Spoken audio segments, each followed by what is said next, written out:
A reading from the Gospel of John, chapter 6, verses 5 through 13. When Jesus looked up and saw a great crowd coming toward him, he said to Philip, "Where shall we buy bread for these people to eat?" He asked this only to test him, for he already had in mind what he was going to do. Philip answered him, "It would take more than a half a year's wages to buy enough bread for each one to have a bite." Another of his disciples, Andrew, Simon Peter's brother, spoke up. "Here's a boy with 5 small barley loaves and 2 small fish, but how far will that go among so many?" Jesus said, "Have the people sit down." There was plenty of grass in that place, and they sat down. About 5,000 men were there. Jesus then took the loaves, gave thanks, and distributed to those who were seated as much as they wanted. He did the same with the fish. When they had all had enough to eat, he said to his disciples, "Gather the pieces that are left over. Let nothing be wasted." So they gathered them and filled 12 baskets with the pieces of 5 barley loaves left over by those who had eaten. This is the word of the Lord.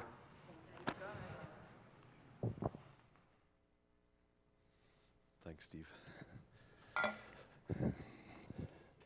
Hi, my name is Bob. I'm the lead pastor here at the meeting place. Hi.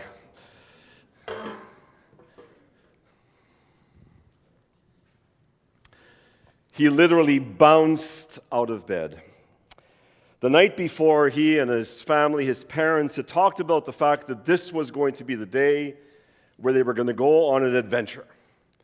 And he was excited, so he got out of bed and he walked out of his bedroom and he saw his mom is preparing food for this adventurous day they're going to be on, and here's the plan. He and his family are going to see the Miracle Man. There had been stories floating around about this person who was apparently performing these amazing miracles, signs that proved that he was a powerful individual. He had words to say that no one had heard before, words of hope and encouragement, and this was going to be his chance to lay his eyes upon this man and figure out what this was all about. As they left the house, his mom turned to him and she said, "Look, Eli, would you please carry our lunch with us? Everyone else is carrying stuff, and I'd like you to carry our food." And while he rolled his eyes a little bit as he received this little satchel of bread and fish, because of course, he's a boy and he wants his hands free. He wants to be able to pick things up along the way as he's walking and throw some stones and do all this kind of stuff. And carrying this bag was going to limit, the adventure of the day. But he relented because, he wanted to honor his mom and thought, "I will do my part." And so they walked, and as he's looking around, he sees that there's dozens of people coming from all kinds of places, and everyone seems to be moving in the same direction. Eventually, it becomes hundreds of people, and it becomes a larger and larger crowd, and eventually it's like just one long stream of humans, all heading into a particular destination. He's surrounded by adults. He can hardly see around him. He's just walking along with the throng of people. And eventually, they come to a stop. He realizes they've arrived. Can't really see what's going on. It appears that the people that are gathered aren't entirely sure what's happening or what they are to do. They're sort of milling about. And at one point, he looks through the adults and he sees, "Oh, there is the Miracle Man. There he is. That must be him." And this Miracle Man is surrounded by a group of other men, and they seem to be in discussion about something. And he's not entirely sure what this is about. But just as the gap closes again, he sees that now these men that surrounded the Miracle Man have decided to split up, and they're walking through the crowd. And one of them, a younger man, comes walking in the direction where Eli is standing with his family. And as he sees Eli and the satchel of food that he's holding, he comes on over and he introduces himself and says, "Hi, my name is Andrew." And he turns to the parents of Eli and says, "Would you give me permission to bring Eli to the front?" There's something about Andrew, something about his spirit. There's something about the kindness in his eyes that just reassured Eli's parents. And so they said, "Sure, that'd be fine." Not entirely sure what this is about. And so Andrew grabs Eli's hand and he walks towards the Miracle Man. He introduces Eli to Jesus. Jesus takes one look at Eli, sees the bag that he's holding in his hand, and he immediately turns to the crowd and his followers and says, "Let the people settle down. Let them sit down exactly precisely where they are." And so the masses settled down, and as Eli was quite, self-conscious, being led through the crowd by Andrew, who had to sort of part the way through all of the humans that had flocked together and finally arrived at Jesus' side. But, initially that was okay. But now, as he's looking around, for as far as his eye can see, there's just people sitting everywhere. And now Eli is much more exposed. He's standing there amongst the followers of Jesus and Jesus himself, and not entirely sure how it is that he got to be in this place in this particular moment. He's not sure what's expected. Jesus raises his hands to the sky and he gives thanks, and then turns to Eli, reaches into the bag. In fact, asks Eli, "Could you just hold your satchel open?" And he reaches into the bag and he pulls out some loaves of bread and he hands them out to one of his followers, arms full of bread, and that disappears. This stuff is distributed amongst the crowd, and Jesus reaches into the bag and he's pulling out loaves of bread and handing them out, and then he does the same with the fish and he's handing this out, and Eli's standing there and he cannot believe his eyes.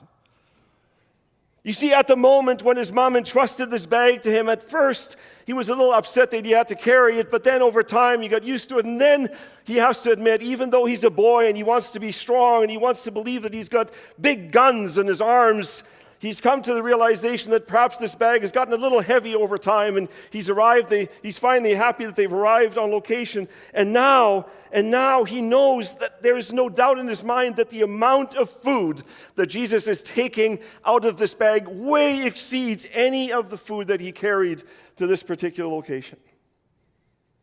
Can you imagine the stories that he told? He went back to his classmates, right? They've been playing Miracle Man for some time. "Hey, I'm going to pretend to be lame. I'm going to lay down. You pray over me, and then I'll jump up and I'll walk around, and then it could be your turn." Right now, he's coming back. He's going to go to school, and he's going to say, "I was there. I saw this thing happen." Can you imagine at some point probably he said, "I don't know how Jesus managed that day if I hadn't shown up with my food." Eventually, he would grow up and he'd have kids and he'd tell them the story. And then he'd become the grandparent and he'd tell the story to his grandchildren because he was present in this moment. We're in a series called On Mission. It's based on the things that we've laid out that will define what we're going to be about as the meeting place. And our vision statement gives us 5 action words. Our vision statement is, at TMP, we follow Jesus.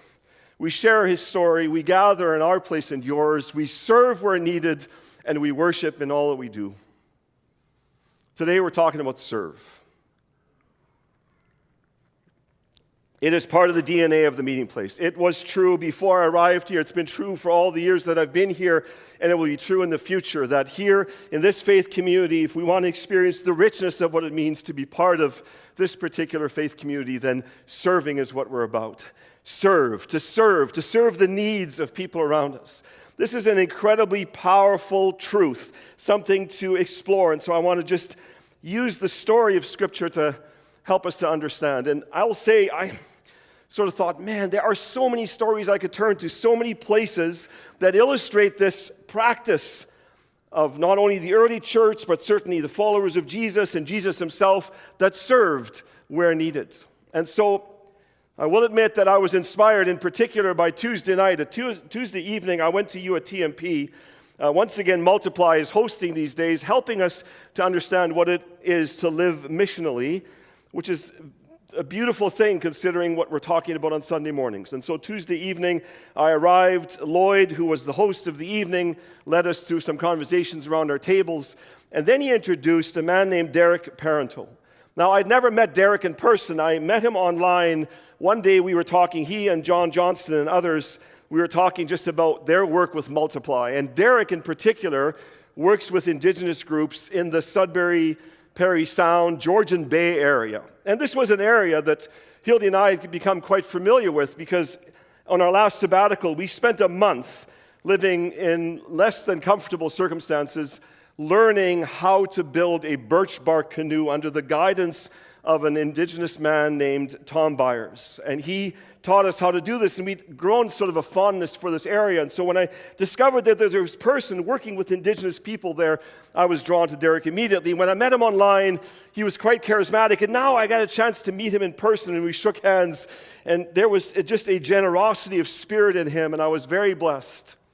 And so Lloyd introduced him, and then Derek stepped in front of the crowd, and this is how he started. He said, "Friends, I have good news for you. Jesus wants to eat with you."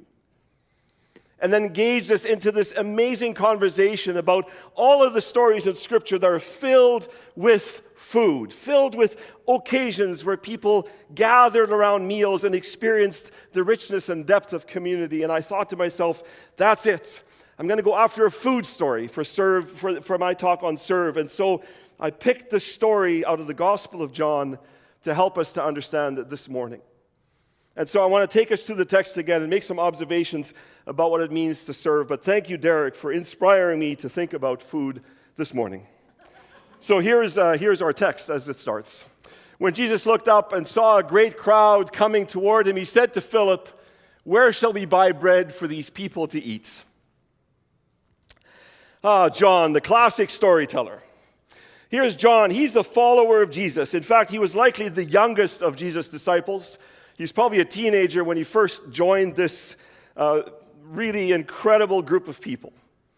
John is writing his gospel account 25 to 30 years after the other gospels had been written.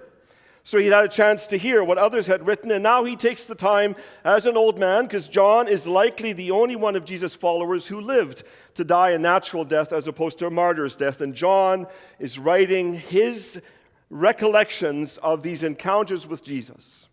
And so I will tell you, when I read the Gospel of John, I tend to want to read specifically about the details he includes in his story, because John clearly felt the need to make sure that these were included because he felt that they were important elements.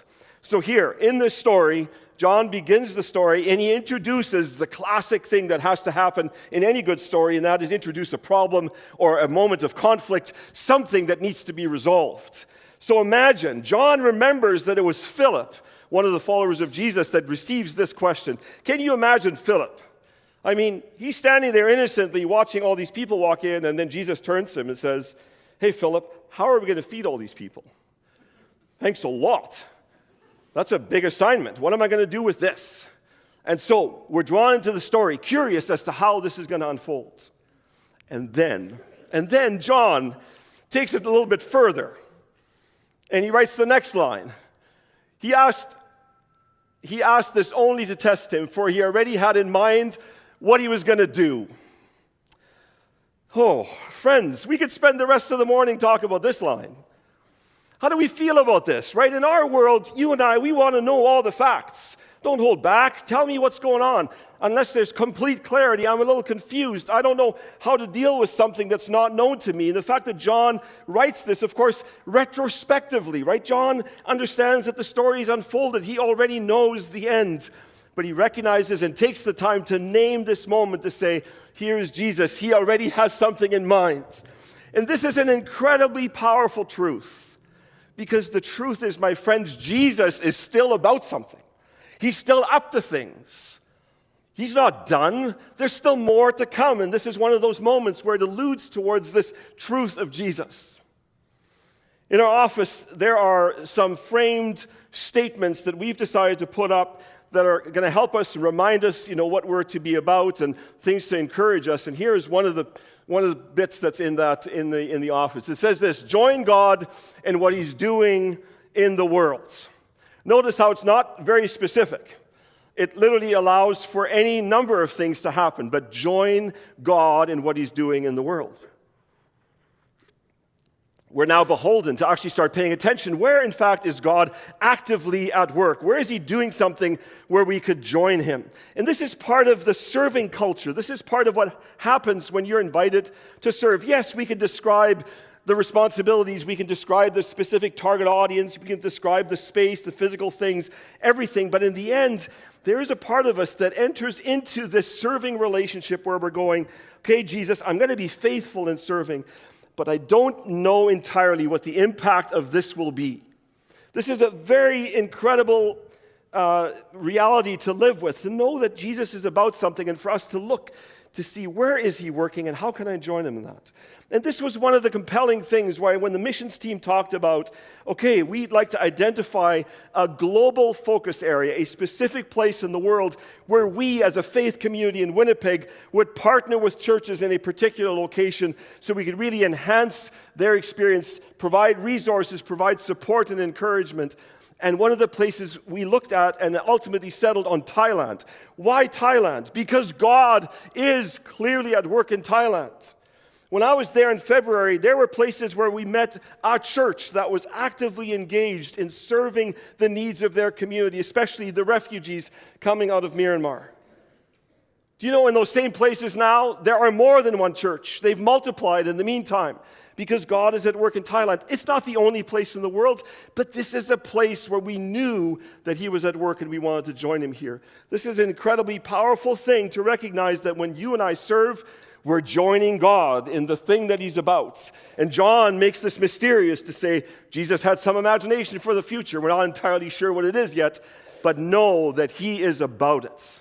So our text continues. Philip answered him, it would take more than half a year's wages to buy enough bread for each one to have a bite. Now, we shouldn't be too hard on Philip, right? The assignment is pretty big.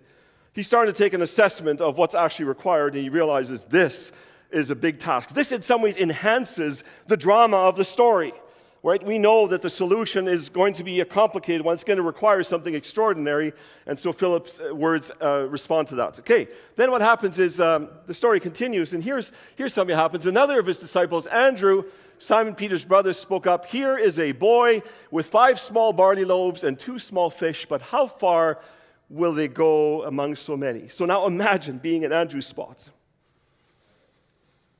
Jesus says, we've got multitudes, and it's mealtime. We need to feed them. So they're talking amongst each other and thinking, like, how are we going to solve this problem? Well, let's sort of get a look and see, what are the resources that are available. And as they split up and look throughout the crowd, Andrew spots this boy who I've named Eli just to give him a name. But I do want to point out to you, John could have just as easily said, we found some bread and some fish amongst the people that were gathered. But John goes to the trouble to remember that it was a boy. There was a particular child that was involved in this situation. And so Andrew, when he's walking through, he sees Eli clutching this bag of food, and he goes over, and we're not sure what the conversation was truly like, but in the end, clearly it meant that Andrew brought Eli, whatever his name was, perhaps Eli, brings him to Jesus. Can you imagine being Andrew? He's holding this boy by the hand. He's walking through the crowd, trying to make his way through, and the whole time he's thinking, when I get there, and the other followers of Jesus are going to be there, are they going to make fun of me? Are they going to go, Andrew, have you looked around? Do you see how many thousands of people are here? And you bring a boy with what, 5 loaves and 2 fish? Like, what are you thinking?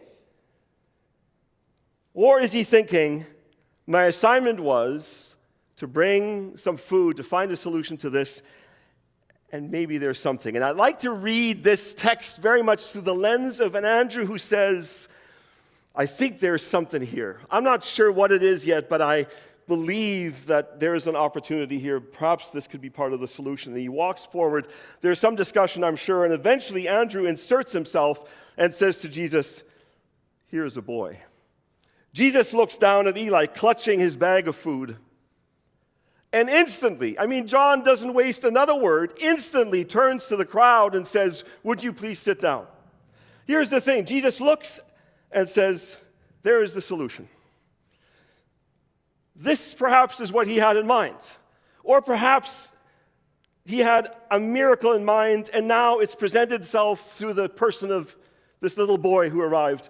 Jesus, it's clear to him, here is the solution to the problem we have, and he asks people to sit down. And he prays, gives thanks, and then distributes the food. This is an amazing thing. I don't know who first said this line, but I really like this line. I've sort of adopted it, and I've said it myself many times. Here's the line, we put our small on the table and God adds his big. And this is what's happening here.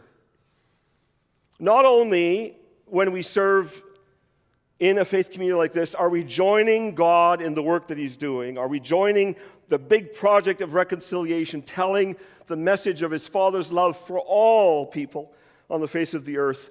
But there's another thing that we experience when we serve, and that is that we bring what often seems like our little. It's like a small contribution. And we be faithful to do this one thing to the very best of my ability. But we hold it loosely enough to say, Jesus, could you take this thing that I'm offering and do something extraordinary with it?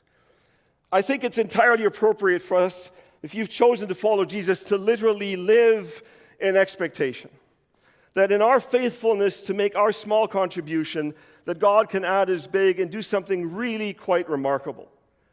And I think this story illustrates this truth, and I would just invite you, as you're approached, or perhaps in your serving now, there are days when you wonder to yourself, am I even making a difference? Does this even matter? Does this even add up to anything? And the truth is that we add our small, we offer that to the best of our ability, and God really does join us and do something extraordinary. Think about Eli. He had no idea that the little food that he brought for his family was going to be used in this incredibly powerful way. I think it's a remarkable opportunity for us to serve. Next slide, please. So, I think Andrew in many ways illustrates this.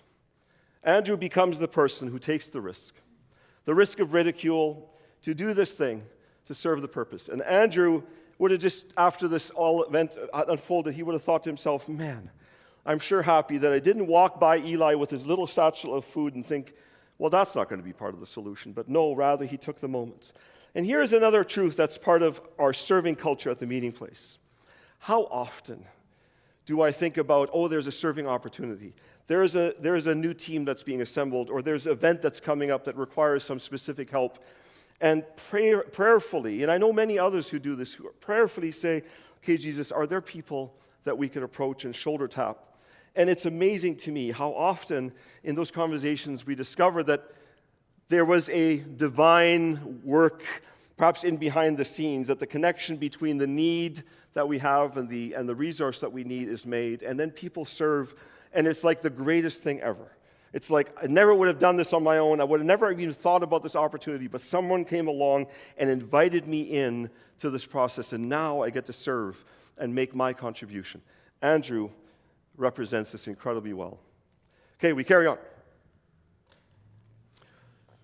So Jesus says, have the people sit down. There was plenty of grass in that place, and they sat down. About 5,000 men were there. Jesus then took the loaves, gave thanks, and distributed to those who received as much as they wanted. He did the same with the fish. It has a sort of a cadence to it. It's familiar to us if you've ever been part of Lord's Supper or communion in this setting. There's this notion about, taking the bread and then giving thanks, and then it gets distributed. We carry on. When they had all enough to eat, he said to his disciples, gather the pieces that are left over, let nothing be wasted. So they gathered them and filled 12 baskets with the pieces of the 5 barley loaves left over by those who had eaten. I want us to be very clear. This isn't one of those moments where perhaps the adults in the crowd are mature enough to say, there isn't a lot of food, so I'll just have a little snack. I'll eat like a more substantial meal when I get home, so make sure that everyone gets a little something. No, there's an abundance here. There is so much food that's distributed that 12 baskets of leftovers are left over after everyone has eaten. This is part of the generosity of God that is part of the picture in this instance. And it's inspirational. It just tells you that we serve an incredibly generous God, and there's amazing opportunity for us to embrace this idea that it's not about scarcity, but it's about generosity. And I have a story. I have like an example of this. You perhaps have wondered why I brought this jar up here this morning. You wondered, when's Bob finally going to get to this thing? Because the lack of clarity around this was a little unsettling to you. So here's the thing. Last Sunday, Chris Epp was our drummer in the band. He came to talk to me, and he said, at some point today, I'd like to talk with you before you leave to go home. And I said, that would be great. Why don't you come and see me after the service? I'll be at the front of the stage praying with people and talking with people, and I'd love to catch up with you. And he came and he said, look, Bob, here's the thing. I've done a little bit of automotive work on my own vehicle, so I've learned some mechanical skills. I've worked for a company where I've built fences and decks and done some of that repair work, so I'm also good with wood. So like in some ways, I'm a little bit of a handyman. And so here is the thing. I don't know exactly where this fits in, but I just wanted to let you know. If you discover that there is a need in our faith community, somebody, maybe a single mom who needs some help with her house or with her car or something, like just let you know, I'm willing to serve. I'm willing to do, some of those little jobs, whatever it looks like. And so could you keep me in mind? So all week I'm thinking to myself, what am I going to do with this? Like we don't have a standing team that does these things. What do I do with this? And so yesterday I contacted Chris and I said, look, Chris, can I use your story as a sermon illustration? And he was quite tickled, I think. And so here's the invitation. This, I'm going to say, is likely a one-time option. This is a job jar. So here's the invitation to you. Grab a piece of paper, any scrap you can find. Write on there the thing that needs some attention in your household. Maybe it's about your car, or maybe there's this door that needs to be fixed, or maybe there's a tap that's dripping, and quite frankly, it's putting pressure on your marriage. So this is your moment. You come to the front after the service and drop it into this job jar. I'm going to let Chris rifle through this to see where he can serve. And I'm sure even as I say this, there's a few of you here that are thinking, but I'm a handy person too. I could help. By all means, call the office this week and say, put me on that handyman list. We'll see what's left in the jar, and we will see if we can actually practically attend to some of the needs in this faith community. So that's your assignment. Drop some things into the job jar, and we'll see what's going to happen. Now, here's the thing. I can't really make any promises, but this is what I can say.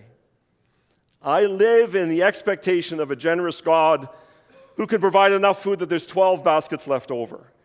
Don't you think that he could provide in this regard and make this an extraordinary event in our faith community?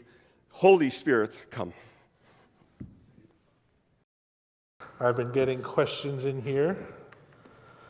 Let me just hit this first one. All right. The job jar thing is beautiful. I remember living with something that was broken for months because I had no resources to fix it. Thank you, Bob, and thank you, Chris, for creating this opportunity. The question is, how does TMP make this a lifestyle of service and not a one-off? Well, that's our intention. We want to make sure that we constantly remind each other that the serving element of our faith community is part of our DNA. Like it's central to how we put our faith into action. It's part of the mandate that Jesus gave us. And so how do we do this? Lots of opportunities. Some are known and new ones will come. So the missions team currently is talking about greater investment at 188 Princess, which is our local agency that we're partnering with, a church faith community there. You've recently served there to lead worship. There's opportunities we're exploring to make sure that we can bring hands-on help. So this is clearly not meant to be a one-of, but rather literally the way that we actually express ourselves.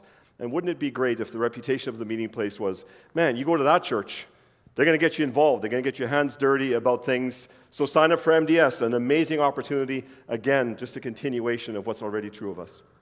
Yeah. A lot of these questions are practical. How can I get involved in serving at TMP?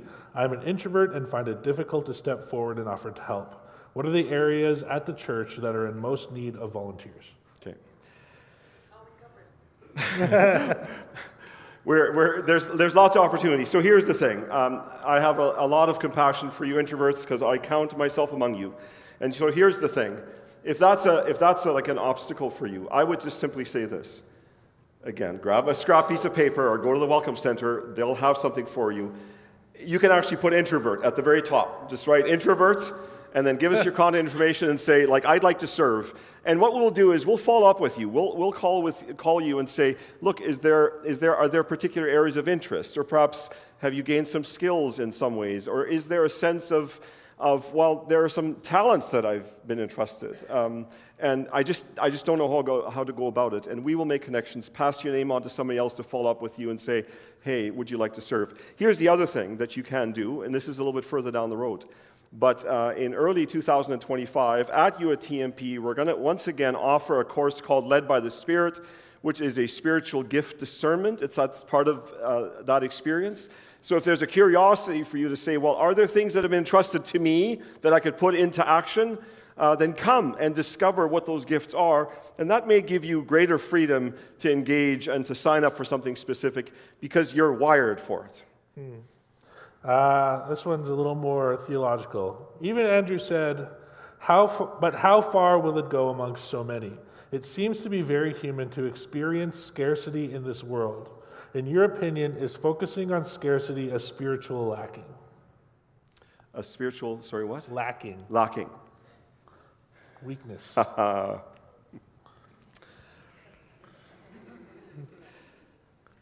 Last Sunday evening, we had a covenant community meeting here. These are people who have agreed to our covenant and become part of the membership here. And as part of our evening experience, we had a prayer time where we literally invited people to pray for each other, to exchange prayers. In some instances, people that perhaps didn't know each other very well and don't normally have an opportunity to pray with each other. And I ended up praying with Kathy Dick, and she shared with me her prayer requests, and I prayed with her. And then she said to me, Bob, what is yours? And I said to her, despite the evidence that I should know that the generosity of God is at work, I'm finding myself in a place where I'm experiencing sort of a spirit of scarcity. And so she prayed against it. So this is like literally my story. This is what happened to me last Sunday. And Kathy prayed. And then during the week, she sent me an email just reminding me again that God is not a God of scarcity, that He's a God of generosity. And I think part of it is perhaps a perspective change, but part of it is to actually really truly think to yourself, who is God? Would He really want to withhold? Is He designed that way, or does He in fact have a generous spirit? Our Bible story today would illustrate that. My life story, perhaps yours, will tell you over and over again that He reveals Himself to be a generous God. So, do I think that a scarcity attitude is spiritually lacking? Yes, I believe that's true. It was true for me on Sunday. I'm happy that Kathy was able to pray against that and continues to pray against that in my life, because I don't want that. I don't want it because it leads me to thoughts and perhaps decisions that are not in line with a very generous God. So I would encourage you to adopt generosity. Read Scripture through the lens of generosity, and you'll discover that this truly is the nature of God. I think that's really important for us to just realize that a spiritual lacking isn't a personal failure. Sometimes we need a little more from God than other times. That's really powerful. One really quick last question, because I know you're the son of a pastor as I am. Do you remember the first serving job you had in a church? I had the squirt bottle to fill the communion cups when I was a little kid. I probably did that. The thing I remember is that my mom was really unhappy with the lack of color in our sanctuary, in our auditorium, and so she made arrangements, and we had chairs like we do here, but they weren't upholstered, they were like hard wooden ones, and she made arrangements for somebody to make cushions that could be tied onto the chair, and that was one of my first jobs. Awesome. All right, Bob, thanks so much. Will you close us? Thanks. Just a little bit of family news. Helmut Plett, who's part of our faith community, informed me late yesterday that his mother died peacefully. And so if you know Helmut Plett and his family, or if they come to mind, would you pray for them as they're processing the loss of their mom and in the details of planning funeral and celebration of life events, and so please do keep them in mind. The job jar is still empty, not a surprise, you haven't had a chance. I just want to release the pressure. If no random pieces of paper find themselves into this jar, that's okay, because maybe it's a little bit of a stretch, I'm not sure. But if they do arrive, not only will we try to attend to them, but know that we'll pray for those circumstances, because perhaps there's more involved than just the physical thing that needs to be repaired. Could you make sure that as you write on this piece of paper what the need is, include your name and contact information so we can actually follow up with you? Otherwise, we're not going to be able to help at all.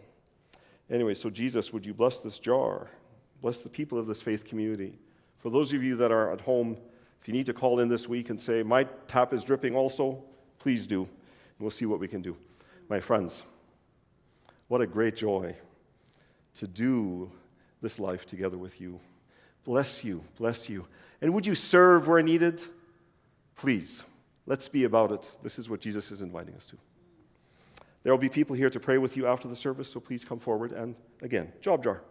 Holy Spirit, come.